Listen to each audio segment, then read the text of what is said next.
우리 계시록 1장 1절에서 8절의 말씀인데요. 우리 한 절씩 교독하고요. 마지막 절 8절은 우리 함께 읽겠습니다. 제가 먼저 1절 읽습니다. 예수 그리스도의 계시라. 이는 하나님이 그에게 주사 반드시 속히 일어날 일들을 그 종들에게 보이시려고 그의 천사를 그 종 요한에게 보내어 알게 하신 것이라. 요한은 하나님의 말씀과 예수 그리스도의 증거 곧 자기가 본 것을 다 증언하느니라. 이 예언의 말씀을 읽는 자와 듣는 자와 그 가운데 기록한 것을 지키는 자는 복이 있나니 때가 가까움이라. 요한은 아시아에 있는 7교회에 편지하노니 이제도 계시고 전에도 계셨고 장차 오실 이와 그의 보좌 앞에 있는 일곱 영과 또 충성된 증인으로 죽은 자들 가운데서 먼저 나시고 땅의 임금들의 머리가 되신 예수 그리스도로 말미암아 은혜와 평강이 너에게 있기를 원하노라. 우리를 사랑하사 그의 피로 우리 죄에서 우리를 회방하시고 그의 아버지 하나님을 위하여 우리를 나라와 제사장으로 삼으신 그에게 영광과 능력이 세세토록 있기를 원하노라. 아멘. 볼지어다 그가 구름을 타고 오시리라. 각 사람의 눈이 그를 보겠고 그를 찌른 자들도 볼 것이요 땅에 있는 모든 족속이 그로 말미암아 애곡하리니 그러하리라. 아멘. 주 하나님이 이르시되 나는 알파와 오메가라. 이제도 있고 전에도 있었고 장차 올 자요 전능한 자라 하시더라. 아멘. 네, 오늘부터 우리는 요한계시록의 말씀을 함께 묵상하겠습니다. 이 계시록은 사도 요한이 반모섬에 유배되었을 때 우리 주님께서 그에게 계시로 보여주신 일들을 쓴 편지입니다. 계시록에서 요한은 스스로를 예수께서 사랑하시는 자로 자신을 소개하고 있습니다. 그는 주님의 말씀을 그대로 받아 믿음으로 살았고 또 그분의 사랑 안에 거하기를 즐거워했던 자입니다. 이 당시 상황을 조금 이야기하면 초대교회 당시에 네로의 그리스도인 박해로 또한 도미시안의 박해 가운데서도 정말 이 믿음을 꿋꿋이 지키고 있었던 것이 초대교회의 상황이었습니다. 그가 이 편지를 쓰고 있는 가운데 요한이 그 당시 그 그리스도인들이 얼마나 큰 어려움을 겪고 있는지 그들의 상황을 알고 있었고 또 같은 상황을 본인도 겪고 있었기 때문에 공유하고 있었기 때문에 그들의 형편을 너무나도 잘 알고 있었습니다. 요한이 이 편지를 쓰고 있을 당시 많은 성도들이 정말 앞제다의 칼날 앞에 형장의 이슬로 단지 사람들의 오락거리로 전락하여서 짐승의 밥으로 사라졌습니다. 사자굴에 집어넣고 사자와 사람을 그냥 맨몸으로 집어넣고 로마 사람들이 보는 앞에 콜로세움 앞에서 죽어져가는 이 유대인들 유다 사람들이 그 당시 정말 압제당하고 있는 교회의 형편을 보여주는 그러한 장면과도 같은 그런 일들이 벌어지고 있었다는 것이죠. 간신히 살아남은 자들은 투옥되거나 요한처럼 유배되는 아픔을 겪었습니다. 다른 이유가 없습니다. 단지 그들이 예수 그리스도를 믿고 따른다는 이유만으로 그들은 박해당하고 있었다는 것입니다. 그렇다 보니까 당시 교회의 분위기는 어땠겠습니까? 교회 안에는 두려움이 엄습했습니다. 무엇보다 패배의식이 팽배했습니다. 하나님께 버림받았다라는 상실감으로 교회는 그 힘을 잃어버리고 있었습니다. 이러한 상황 가운데 요한의 이 계시록은 교회로 하여금 희망을 가지고 버티며 믿음을 지킬 수 있었던 원동력이 되어주었습니다. 이 당시 공동체, 교회 공동체 가운데 이 요한 계시록, 그러니까 요한이 본 계시의 말씀이 있었기 때문에 그들은 그들에게 닥친 환난을 견뎌낼 수 있었다는 것이죠. 이 요한계시록에 쓰여졌던 그러니까 기독교를 향한 대박해가 감행되고 있을 때에 예배의 모습을 이야기하면 이렇습니다. 교인들은 사람들의 눈을 피해 한 가정에 모이게 됩니다. 그렇게 몰래 모인 믿음의 공동체 회중들 앞에서 예수 그리스도의 계시라, 오늘 1장 1절의 말씀처럼 예수 그리스도의 계시라 라고 소리치며 대표자가 말씀을 읽어 내려가면 그것에 모인 성도들은 눈물을 닦아내며 승리의 주로 오실 예수님을 상상하며 감동하면서 아멘, 아멘으로 화답했습니다.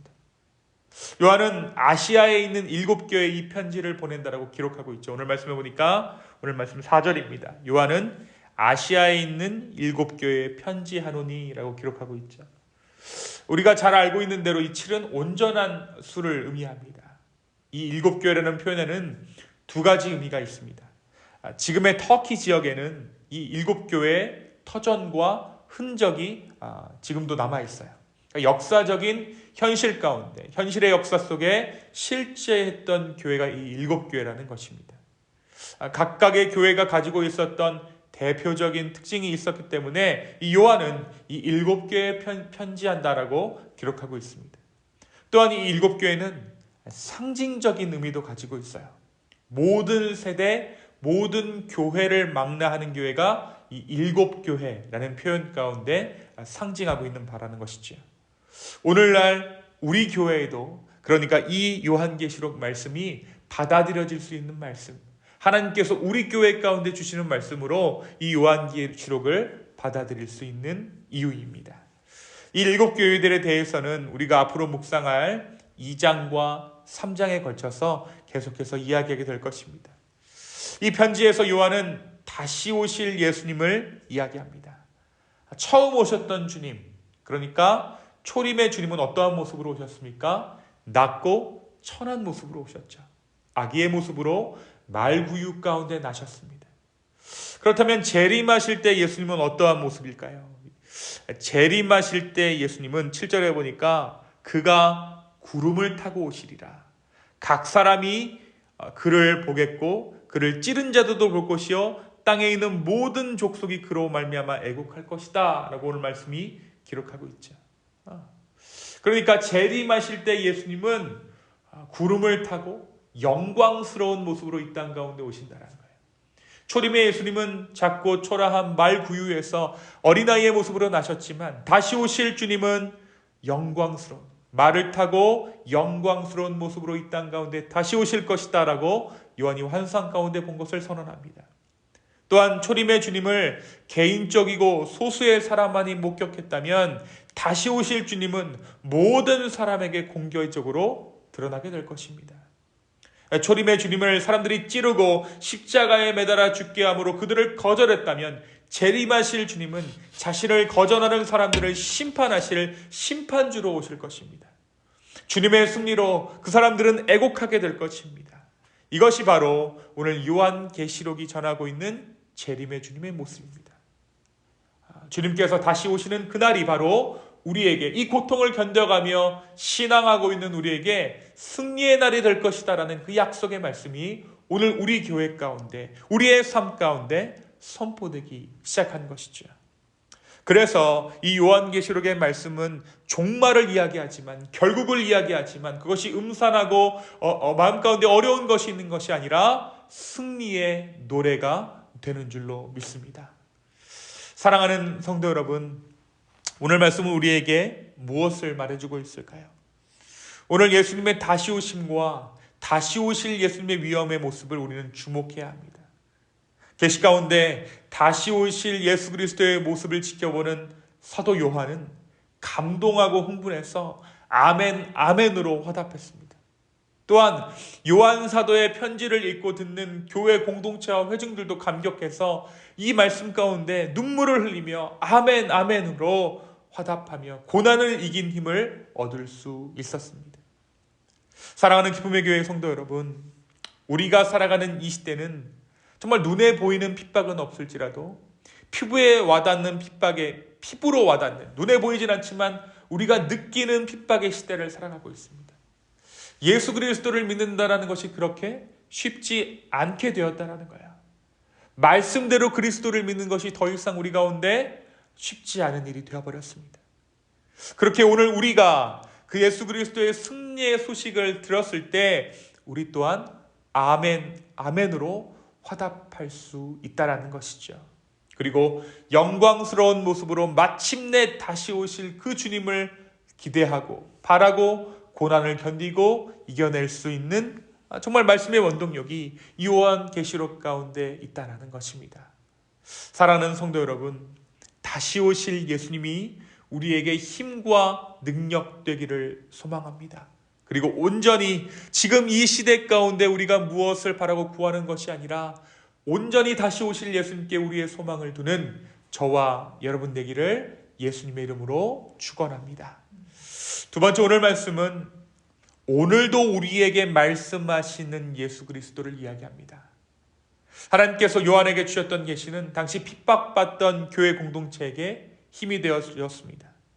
그리고 요한의 이 메시지를 통해 그들은 살아계신 하나님을 경험하게 이르렀어요. 이렇듯 주님은 오늘도 살아계셔서 우리에게 말씀하시는 주님이십니다. 당시의 교회 성도들은 구약의 말씀만을 알고 있었고 또 예수님에 대해서도 전해 들은 이야기만을 통해 알았던 때입니다.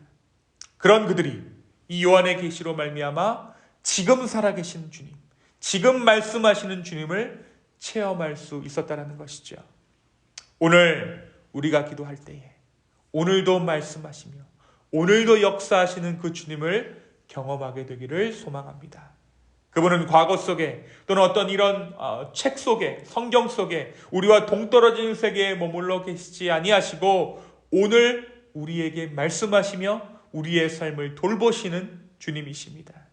오늘 이 아침 우리에게 말씀하시는 그 주님께 귀 기울여 보시기를 원합니다.